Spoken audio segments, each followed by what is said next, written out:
Bien, muy buenos días, buenas tardes ya. Qué gusto poder verles, queridos. ¿Cómo están? Bien. ¿Con sueño? ¿Sí? ¿Están despiertos o no? Un poquito. Un poquito despiertos. Bueno, ha sido incluso para algunos es el término de las vacaciones, ¿no? ¿Para quién están terminando las vacaciones? Aquí están terminando las vacaciones para algunos. Hay otros que no han tenido el privilegio de tener vacaciones. Usted no ha tenido el privilegio, claro. Pero la verdad es que con o sin vacaciones, el principio y la gloriosa verdad es que en Cristo tenemos descanso.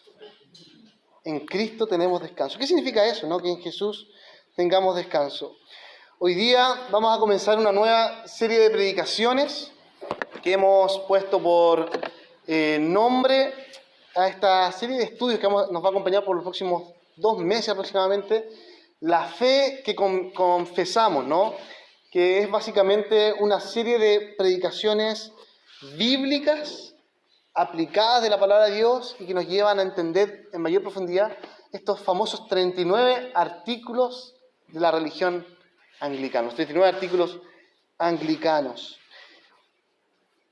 De alguna manera, ¿cuáles son los márgenes, los lineamientos, las características que tenemos como iglesia anglicana? No solo acá en Chile, sino en el mundo, ¿no? ¿Y qué son exactamente estos 39 artículos de la religión? Y para aquellos que les gusta leer, les gusta profundizar, les recomiendo algunos libros que van a estar basando estos estudios. Hay uno que se llama Los 39 artículos de J.I. Packer, muy buen libro. Otro, Los 39 artículos de Mark Thompson, interesante, un autor presbiteriano. Y La fe que confesamos, de Gerald Bray, que lleva el mismo nombre de nuestra serie de explicaciones, que es una explicación de los 39 artículos. Si quieres profundizar en estos libros, podemos recomendarles, ayudarles a comprar incluso, para profundizar en estos estudios. ¿Qué son exactamente estos 39 artículos? Bueno, de alguna manera son la base de fe, ¿no? Son esta confesión de fe de la iglesia anglicana a nivel mundial. Y fueron escritos hace 500 años atrás. ¿Quién había nacido? No, nadie, mucho tiempo atrás, ¿no? Casi un poquito después de que se había descubierto este nuevo mundo acá en Latinoamérica, Nueva América. Y fueron escritos no de la noche a la mañana, no es que de un día a otro se le ocurrió a alguien, escribámoslo, sino fue un proceso que duró 40 años más o menos. Desde que el primer autor, que el arzobispo Thomas Cranmer, dijo, ya empecemos a delinear qué es lo que vamos a creer como iglesia en Inglaterra. En el año 1537, por ahí, 38, 39. Pero finalmente, en el año 1571, 30 y tantos años después, son ya firmados, aprobados por el Parlamento inglés, dirigidos por el arzobispo Parker, ¿no? En 1571. Pero es interesante porque estos artículos no surgen de la nada, como dijimos, ¿no? Sino son una herencia que viene desde los primeros siglos de la iglesia primitiva. ¿Qué es lo que creía la iglesia? Esta nueva iglesia, ¿desde dónde basan su fe? Y es un poco lo que vamos a estar viendo durante estos próximos 2 meses, ¿no? Durante esos años de la Reforma, había mucha comunicación entre Lutero, sus seguidores, especialmente uno que se llamó Melanchthon, entre Calvino y otros reformadores, Bucero, Pedro Mártir Vermigli y muchos otros reformadores que se comunicaron e influenciaron para llegar a componer estos 39 artículos de la religión. Pero piensa en esto. Si bien nosotros acá hoy en Valparaíso, en Chile, tenemos un formato especial de iglesia, tal vez más o menos estructurado, no sé qué tanto se asimila a otras iglesias que tú conoces, la iglesia anglicana sí tiene una característica bien importante, ¿no? Y es la característica de la amplitud, la diversidad dentro de la iglesia anglicana. Y esta amplitud, esta diversidad tiene un margen, tiene un límite. Y justamente estos 39 artículos marcan ese límite. Y especialmente ese límite, esa amplitud, ¿cierto?, tiene a la palabra de Dios como el principal punto de inflexión, ¿no? Escucha esto. En Chile, en este momento, existen más de 4.000 distintas denominaciones, iglesias reconocidas por el Estado. 4.000. Piénsalo bien. Siendo de estas 4.000 iglesias, la mínima parte, unas 20, 30 iglesias, las llamadas históricas, protestantes, reformadas, tradicionales, ¿no? La minoría. Y una de esas es la Iglesia Anglicana de Chile. Pero sumado a todo esto, de esas 4.000 distintas iglesias, un poquito más de hecho, en el último censo que se hizo el año pasado, ¿se acuerdan del censo del año pasado? Se mostró, recientemente esta semana salieron los resultados de que el 50% del país, es decir, de los 19 millones más o menos de habitantes, la mitad, 8 millones y medio, se considera católico romano. Y del restante 50%, solo el 17% se describe como evangélico, protestante o seguidor de Jesús. Es decir, 2 millones y medio de personas en Chile se consideran cristianos, evangélicos, protestantes. Ahora, ¿qué quiero decir con todo esto? Bueno, por un lado, a pesar de que la población evangélica o cristiana o protestante no es tan grande, estamos muy divididos. 4.000 distintas iglesias que cada uno dice, no, yo creo esto, no, yo voy para acá, no, yo le doy esta predominancia, no, yo lo interpreto de esta manera. Incluso si hacemos el ejercicio matemático, 2 millones y medio dividido 4.000, ¿sabes cuánto da?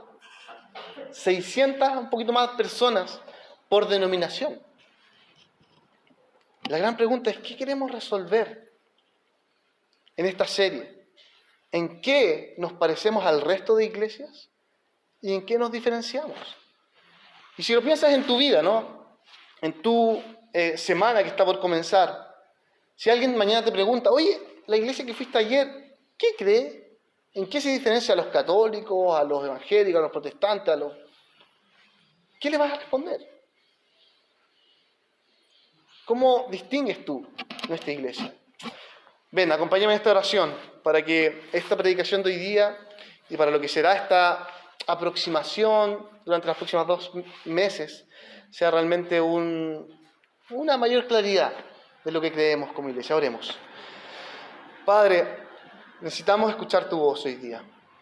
No queremos basar nuestra iglesia en la historia, en filosofías, en maneras de pensar, sino queremos basar la iglesia en tu palabra, en tu voz, en el Verbo encarnado. Ayúdanos a recordar, Señor, que si estamos acá es porque tú eres un Dios vivo, un Dios poderoso, un Dios que no se le escapa nada. Y queremos ser fieles a tu palabra, honrarte por lo que nos has dado. Gracias, Padre, te lo pido en Cristo Jesús. Amén. El sermón de hoy día lleva por nombre una iglesia trinitaria. Trinitaria. En el Evangelio de Juan, que es el pasaje que vamos a estar viendo hoy día, capítulo 14 de Juan, el gran propósito del autor, ¿cierto? Probablemente el mismo apóstol Juan, uno de los discípulos más cercanos de Jesús, el propósito que él tuvo para redactar esta carta está textual en el capítulo 20, versículo 21. Dice que podamos comprender que Jesús es el Cristo, el Hijo de Dios, y que creyendo en Él tengamos vida eterna. Que Jesús es el Cristo, el Hijo de Dios, y que creyendo en Él tengamos vida eterna. Es probablemente este Evangelio de Juan uno de los evangelios más complejos de entender, difícil de acercarse, de comprender, porque es muy teológico, muy filosófico, complejo, ¿no? Es el más complejo de los 4, al menos. Y durante todo el Evangelio se nos presentan 7 yo soy. Jesús quiere describirse como el yo soy de 7 distintas maneras. Él dice, en primer lugar, yo soy el pan de vida. Luego él dice, yo soy la luz del mundo. Después dice, yo soy la puerta. Yo soy el buen pastor. Yo soy la resurrección y la vida. En el pasaje de hoy día dice, yo soy el camino, la verdad y la vida. Y finalmente dice, yo soy la vid. 7 maneras que Jesús se describe a sí mismo, yo soy. Y es interesante esto, porque cuando comenzamos esta iglesia, hace 4 años atrás, cuando plantamos la iglesia Playa Ancha, comenzamos, no sé si alguien se acuerda, con una serie de los yo soy. Y estudiamos estos 7 yo soy, como una manera de recordar y comprender de que todo lo que hacemos se basa en el mensaje de Jesús, en su carácter, en su naturaleza y en el protagonismo que Él tiene. El pasaje de hoy día, de Juan 14, se enmarca un poco al final ya del Evangelio de Juan, en la gran sección que es el último discurso de Jesús. Jesús le está enseñando las últimas palabras a sus discípulos desde el 13 al 16.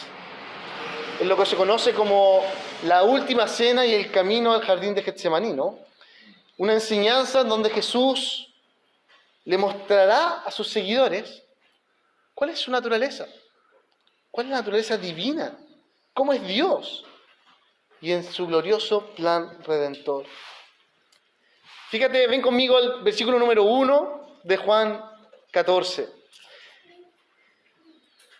Juan comienza describiendo las palabras de Jesús con dos frases, ¿no? Hay dos frases que Jesús plantea que nos ayudan a comprender cuál es el estado anímico de los discípulos, pero también cuál debería ser el enfoque de nuestra iglesia hoy día. Él dice, versículo 1, no se angustien. Primera frase, no se angustien.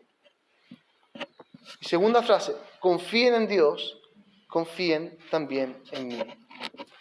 Justo recién en el capítulo 13, al compartir la última cena, Jesús había generado tensión, había perturbado el corazón de sus discípulos al decirle que Él estaba pronto a irse, su partida estaba cerca.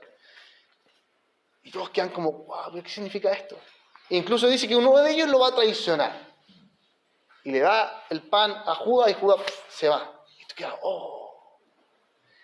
Y lo último que hace es que uno de ellos, Pedro, el que era como tenía más desplante, lo iba a negar 3 veces. Y es interesante porque después de hacer estas polémicas declaraciones, Jesús dice en el versículo 1, no se angustien, confíen en Dios, confíen también en mí. O sea, frente a la preocupación, a la angustia, a la perturbación que podría generar, ¿quiénes somos como iglesia? Tantas iglesias que existen, ¿a quiénes vamos a seguir? ¿Qué significa ser un discípulo de Jesús hoy día? Jesús nos llama a la confianza. Dios todo lo sabe, todo está en sus manos, incluso tu vida, incluso nuestra iglesia. Déjame hacer entonces esta pregunta. ¿Qué cosas te perturban a ti hoy día? ¿No? ¿Hay cosas que te preocupan, que te quitan el sueño? Quizás divisiones al interior de las iglesias.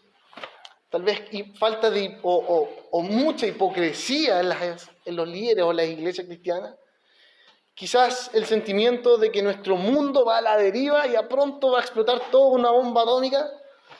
O tal vez que nuestro país no tiene futuro o que la fe cristiana se está perdiendo. Incluso en tu propia vida podrías estar angustiado por cosas terrenales. Hoy no tengo plata, no tengo tiempo para estudiar, mi salud se está yendo a la vez. Escucha esto. Como iglesia confesamos que el Dios Trino es el único y verdadero Dios, nuestro Creador, nuestro Salvador, Señor del cielo y de la tierra, de toda la humanidad,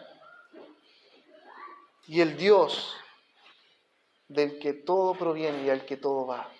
Solo en Él estamos seguros, solo en Él podemos estar confiados. 3 cosas vamos a ver hoy día en este sermón, ¿no? Primero, hablaremos de la naturaleza de Dios. Segundo, hablaremos de Jesucristo y su protagonismo en la iglesia. Y tercero, entenderemos el rol y la presencia del Espíritu Santo en medio nuestro. Va a ser algo muy breve, ¿no? Para que no se asusten por el largo del sermón. Primero, ¿cuál es la naturaleza de Dios en el que creemos? Y es interesante porque a lo largo de este capítulo 14, Jesús enseña verdades muy profundas. Y le enseña a Tomás, a Felipe, a sus discípulos, que en primer lugar Él es no solo el Hijo del Hombre, el Hijo de Hombre, como dice el capítulo 13, sino en el capítulo 14 Él dice, yo soy el Hijo de Dios. Él es el Hijo de Dios. Y como el verdadero, perfecto y único Hijo de Dios, todas las características divinas del Padre también las tiene Él. El Hijo es igual al Padre, en gloria, en honor. Mira lo que dice Jesús en el versículos 6 y 7. Yo soy el camino, la verdad y la vida. Nadie llega al Padre sino por mí. Si ustedes realmente me conocieran, dice Jesús, conocerían también a mi Padre. Y ya desde este momento lo conocen y lo han visto. Ya, pero espera, uno podría ponerse en la posición, ¿qué tiene que ver entonces la naturaleza de Dios, un Dios trino, que el Padre y el Hijo son lo mismo en cierta medida, con lo que hacemos como iglesia en nuestro diario vivir? Con la manera en que vivo mi día a día, con la manera en que enfrento el problema, la enfermedad, la preocupación. Y la respuesta que Jesús da es que tiene todo que ver. Porque si Dios es real, si podemos conocer al Padre en Jesús, realmente deberíamos tomarle el peso, lo que significa que Dios está ahí, cerca tuyo, al alcance nuestro, ¿no? ¿Cómo es Dios? No lo entiendo. Y Felipe tenía la misma duda, ¿no? Señor, muéstranos al Padre y con eso ya estamos listos, estamos saciados. Todas nuestras dudas van a pasar. Y Jesús le contestó en el versículo 9, pero Felipe, tanto tiempo llevo ya entre ustedes y todavía no me conoces. El que me ha visto a mí, dice Jesús, ha visto al Padre. ¿Cómo puedes decirnos, muéstranos al Padre? ¿Acaso no crees que yo estoy en el Padre y que el Padre está en mí? Las palabras que yo les comunico, no las hablo como cosas mías, sino que es el Padre que está en mí quien realiza sus obras. Entonces, ¿cuál es la naturaleza de Dios? Escucha bien, que el Padre y el Hijo son uno. Y esto es hermoso porque muchas veces se ha dicho, o incluso hemos pensado, hay gente que ha llegado a pensar, de que el Dios del Antiguo Testamento es un Dios como distinto al Dios del Nuevo Testamento. ¿Has escuchado eso? No, es que en el Antiguo Testamento Dios es como más sangriento, como más malo, como más vengativo incluso. En cambio, el Dios del Nuevo Testamento es un Dios más amoroso, más tierno, más hippie. Pero la verdad es que Dios siempre ha sido el mismo. Dios no cambia. Es el mismo ayer, hoy y siempre. Aunque claro, podríamos decir, y esto es lo que expresa Juan 14, y la enseñanza de Jesús lo que nos muestra, es que la revelación de Dios en su palabra, en la Biblia, es progresiva. Dios se va mostrando a lo largo de la Biblia, desde el Génesis hasta el Apocalipsis, de una manera más completa, más plena. Sus características, sus aspectos divinos se van mostrando cada vez más evidentes al ojo humano, a nuestro entendimiento humano. Pero Dios siempre es el mismo. Entonces, como una manera de resumir lo que nos decía Éxodo 34, ¿cierto? ¿Se acuerdan? El Señor, le dijo Dios a Moisés. Ese es mi nombre. El Señor, Dios clemente y compasivo, lento para la ira y grande en amor y misericordia. Ese mismo Dios es el mismo que después vemos acá en Juan 14. Jesús diciendo, el Padre y yo somos uno. Y es el mismo Dios que después lo vamos a describir en relación al rol del Espíritu Santo. Bueno, para comprender y para resumir este entendimiento de Dios, tenemos estos 39 artículos, ¿no? Los 39 artículos que están acá y los vamos a estar estudiando estos meses. Y el primer artículo de estos 39 artículos dice de la fe en la Santísima Trinidad. De la fe en la Santísima Trinidad. Y es así como comienza esta confesión de fe. Dice, hay un solo Dios, vivo y verdadero, eterno, sin cuerpo, partes o pasiones, de infinito poder, sabiduría y bondad, el creador y conservador de todas las cosas, tanto visibles como invisibles. Y en la unidad de esta naturaleza divina hay tres personas, de una misma sustancia, poder y eternidad, el Padre, el Hijo y el Espíritu Santo. Es decir, la Santísima Trinidad. ¿Cómo esta naturaleza trinitaria nos ayuda a comprender a Dios y a hacer iglesia hoy día, ¿no? Alabarle con todo nuestro ser. En primer lugar, Dios es amor, lento para la ira, grande en amor y misericordia, como decíamos. Y ese amor perfecto y eterno, Dios siempre lo disfrutó al interior de esta Trinidad. Dios no necesita a los seres humanos para disfrutar del amor, para expresar su amor. En la Trinidad está completo, es suficiente Dios. Pero es ese mismo amor el que nosotros hoy día podemos experimentar al ser llamados hijos de Dios.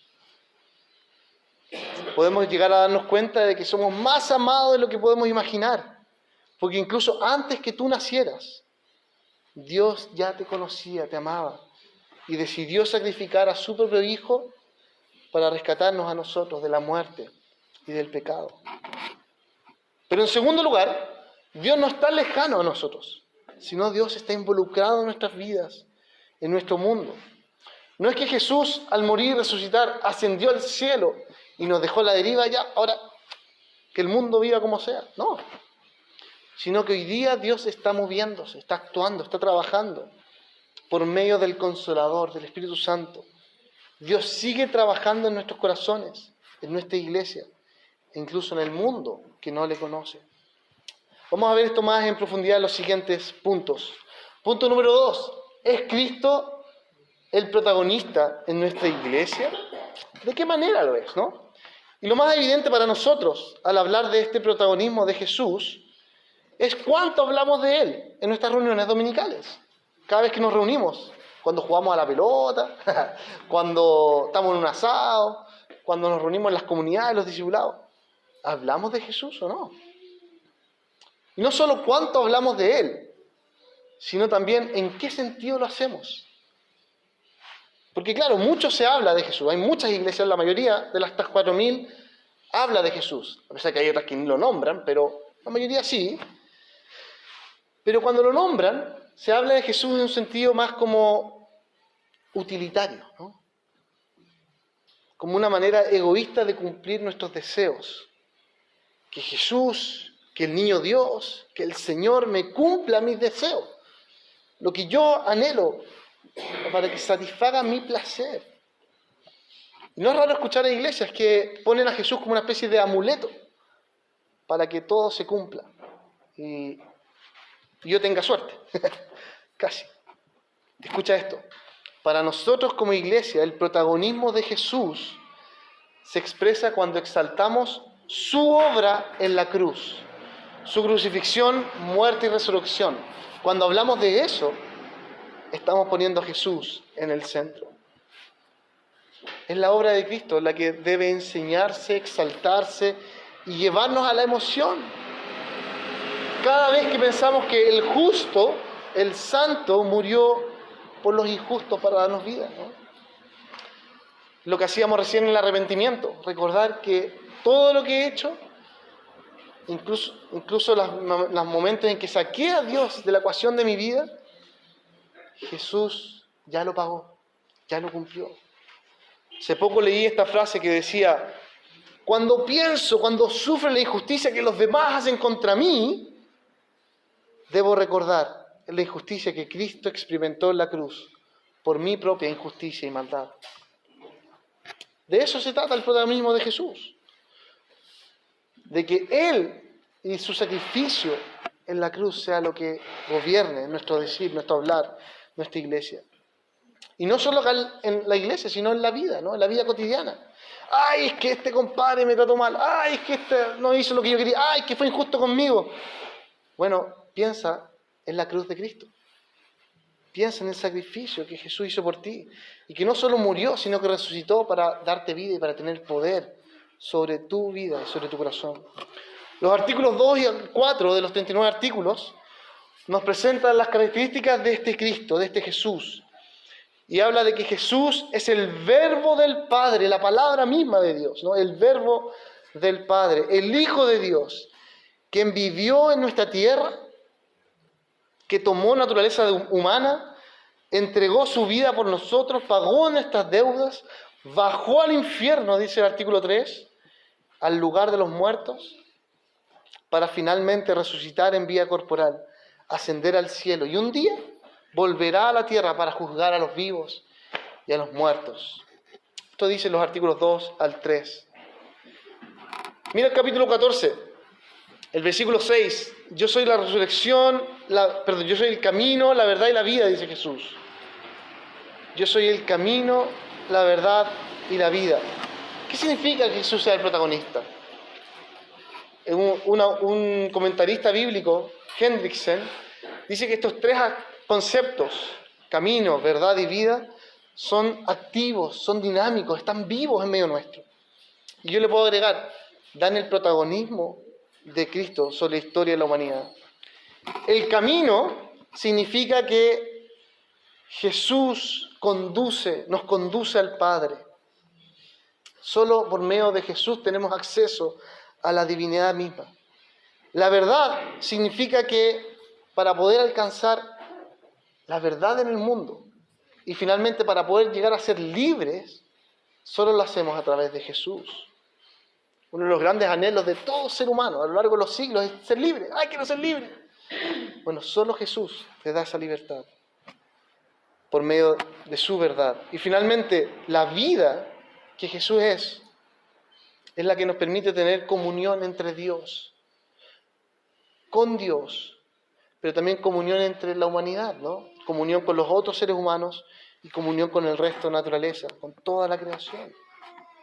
Entonces, cuando ponemos la obra de Jesús en el centro, su identidad como Salvador, Señor, Dios de nuestras vidas y de nuestra iglesia, todas nuestras relaciones humanas cambian, toda nuestra manera de entender el mundo cambia, porque ahora yo no soy el centro, Jesús es el centro, ahora nosotros, ni siquiera esta reunión es el centro, sino Cristo debe ser el centro. Ya no andamos pensando en que somos las víctimas de este mundo, no ando pensando que todo es terrible a mi alrededor, ay, no sé qué hacer, que nos vamos directo al despeñadero y podemos recordar que no, Cristo ya pagó el pecado, la condena del pecado en la cruz, ya derramó la sangre para darnos un nombre, para darnos una identidad, para invitarnos a ser ahora hijos de Dios.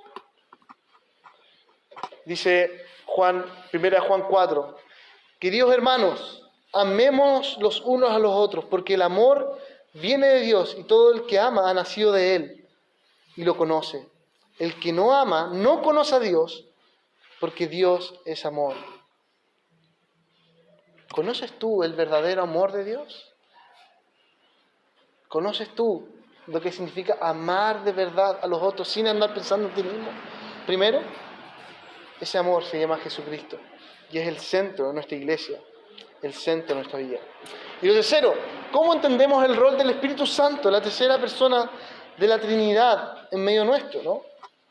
Y aquí Jesús enseñó muchas cosas del Espíritu Santo en estos últimos capítulos del Evangelio de Juan. Desde el capítulo 14 al 16, nombra muchas veces Jesús al Espíritu Santo.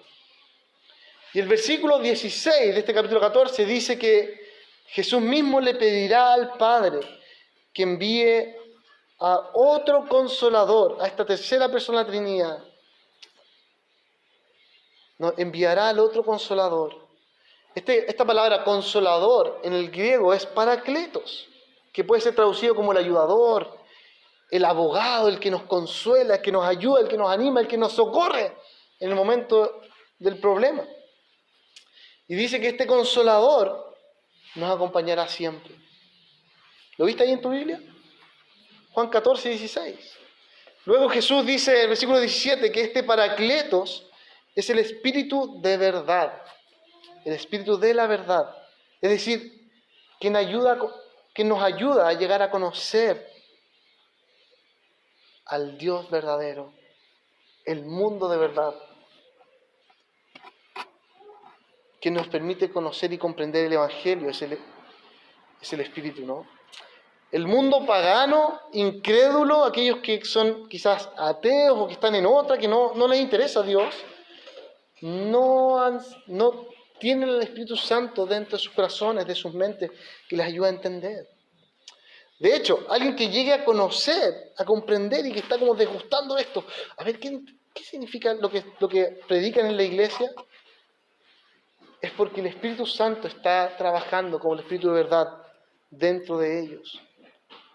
Dicho de otra manera, si tú crees en Dios, si tú eres un cristiano de muchos años, no, yo soy un anglicano de tanto tiempo, no, yo soy un cristiano desde que nací, si tú te dices cristiano es porque el Espíritu Santo ha empezado a trabajar en tu vida y está transformando tu mente, te está llevando a reconocer tus errores y a mostrarte tu necesidad de Dios.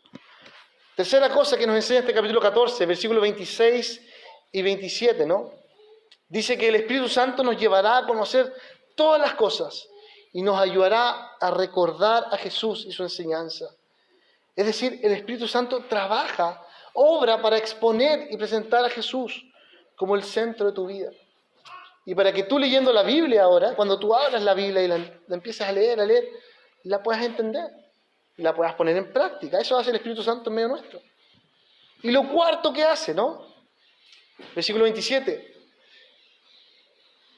Es el Espíritu de Dios el que nos da la paz. Jesús dijo, mi paz les dejo, mi paz les doy. Es el Espíritu Santo el que finalmente te da la paz, que te permite no estar angustiado, no estar perturbado, no estar angustiado, ¿no?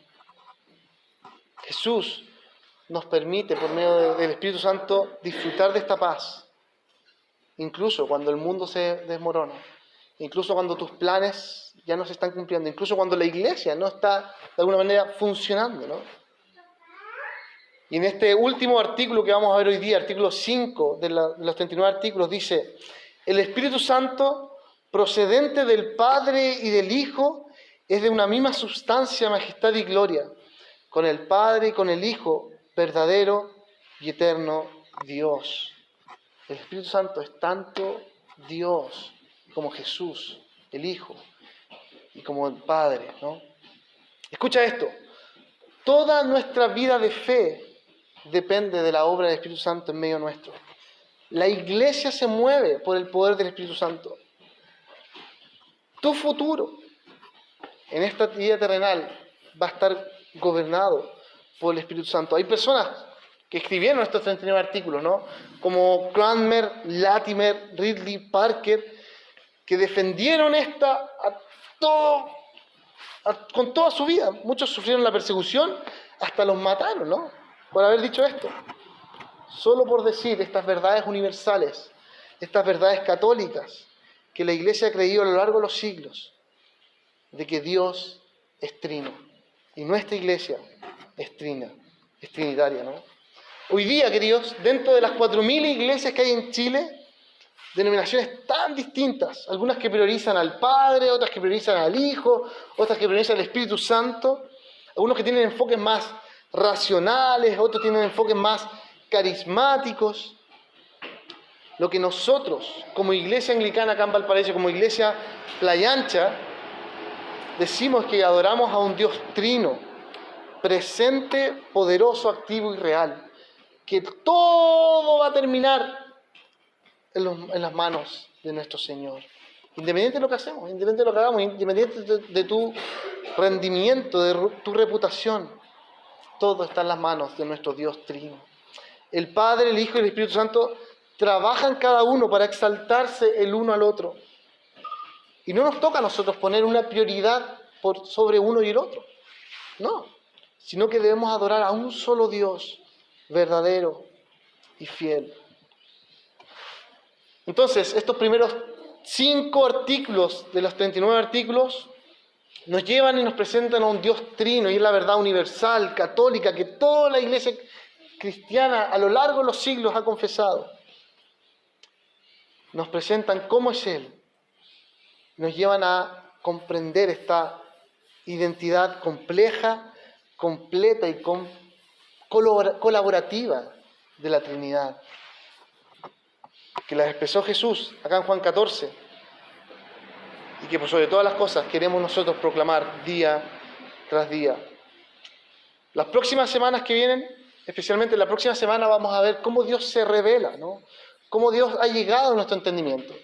Y acá tengo unas hojitas que se las voy a hacer llegar ahora mismo, que son una introducción a los 39 artículos, para que ustedes puedan explorarlo, leerlo, subrayarlo, estudiarlo. Y las próximas semanas vamos a seguir estudiando esto mismo. Realmente, ¿qué nos enseña estas bases de fe? ¿Cuáles son los delimitamientos que tenemos para no equivocarnos, para no perdernos, para no confundirnos? Hay 4.000 iglesias en Chile y no buscamos separarnos. Todo lo contrario, buscamos la unidad. Ver qué cosas nos parecemos, cómo nos unimos, cómo nos vinculamos los unos con los otros. Porque recuerda, no somos los únicos, tampoco somos los mejores. Y lo más maravilloso es que no estamos solos. porque Dios nunca ha estado solo. Siempre Dios vivió en comunidad en la Trinidad y ahora Él nos invita a nosotros a ser parte de su comunidad divina. ¿Sabes por qué? Porque cuando tú has reconocido a Jesucristo como tu Señor y Salvador, tú ahora eres parte del cuerpo de Cristo. Tú has llegado a ser llamado Hijo de Dios, tal como el Hijo de Dios es llamado por la eternidad. No somos los únicos, no somos los mejores, pero disfrutamos el amor que el Señor nos da. Te invito a orar. Padre, gracias porque estamos estudiando estos 39 artículos. Tienen mucha historia, tantas cosas pasaron para llegar a estas verdades que delimitan la iglesia, que nos evitan caer en el error, en la herejía, en la confusión, pero también que nos permiten y nos abren las puertas para recibir a otros, para hablar con otros, para dialogar con otros, para llamar a otros hermanos. Todas aquellas iglesias que reconocen a un Dios trino y a Jesucristo como Señor y Salvador, que murió en la cruz por nuestros pecados y que profesa al Espíritu Santo como la divinidad activa en medio nuestro, que nos convence de pecado, podemos llamarles hermanos y hermanas en Cristo. Ayúdanos a ser humildes, a valorar estos principios de fe y ayúdanos, Señor, por sobre todas las cosas, a exaltar tu nombre, proclamar tu verdad y reconocer que tú no estás muerto, tú no eres un Dios pasivo, sino eres un Dios activo, vivo y con poder. Gracias, Padre, porque todo el fin de la historia está en tus manos. En Cristo Jesús. Amén. Amén. Aquí va la hojita.